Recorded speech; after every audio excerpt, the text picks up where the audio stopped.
Շնորհակալություն, հարգելի գործընկերներ, սիրելի հայրենակիցներ,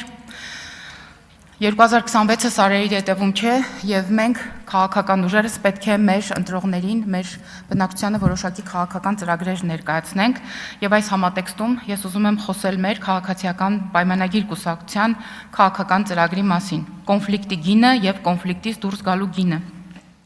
Օգոստոսի 8-ին Վաշինգտոնյան համաձայնագրերը կարող են դառնալ ոչ միայն Հայաստանի և Ադրբեջանի միջև տաք կոնֆլիկտից դուրս գալու պատմական հնարավորություն, այլև որոշակի դրական միտումներ և ազդակներ քաղաքական իրավիճակ փոխել տարածաշրջանում։ Գալով առաջ քաշված բարդ, գուցե էմոցիա ու պաթոս պարունակող մտածողության փոփոխություն ենթադրող վերը ձևակերպված հարցին առանձնացնենք կոնֆլիկտի գինը։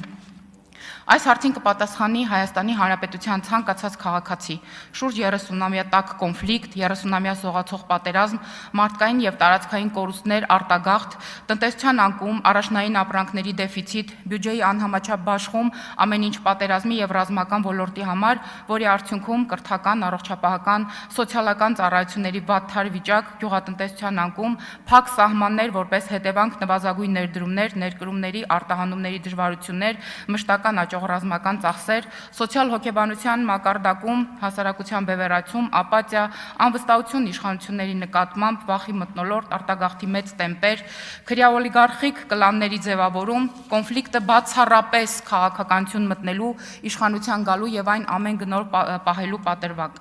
Ինչ ենք առաջարկում մենք։ Մենք առաջարկում ենք քննարկել կոնֆլիկտից դուրս գալու գինը։ Այս հնարավորությունը ես տեսնում եմ հետևյալ արձանագրումներում։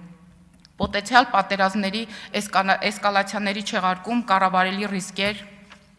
սոցիալ-հոգեբանական դաշտում չափազանց դանդաղ, բայց մտածողության փոփոխություն, վստահության չափաբաժնի ավելացում սեփական քվեով ձևավորված իշխանության նկատմամբ, արտագաղթի տեմպերի նվազում, գուցե դանդաղ, բայց ուրվագծվող ներգաղթ, առաջ եկող ինքնության հարցեր, նոր տեսլականի, նոր գաղափարախոսության շուրջ և դրա վերաբերյալ, տնտեսության ակտիվացում, կենսամակարդակի բարձրացում, քաղաքական դաշտի բյուրեղացում, պետության որևէ կենտրոնից կախվածության նվազեցում, պետական բյուջեի համաչափ բաշխում, հասարակության առողջացում, միջազգային հարաբերությունների ձևավորման նոր ելակետեր, դառնալով ավելի կանխատեսելի գործընկերներ, ցավոտ իրականության հետ առերեսում, սրտի, հոգու և սթափ բանականության բախում։ 88-ից հայ հասարակությունը ցնցվել է պատերազմներից և դրա համար վճարվող գնից։ Մենք վճարել ենք ամենաթանկով։ Եվ այսօր, հարգելի հայրենակիցներ, ընտրությունը մերն է։ Ինչ ենք որոշում մենք։ Մտածել կոնֆլիկտի մասին, թե կոնֆլիկտից դուրս գալու գնի մասին։ Չմոռանաք հավանել տեսանյութը և բաժանորդագրվել Civic AM-ի YouTube-յան էջին։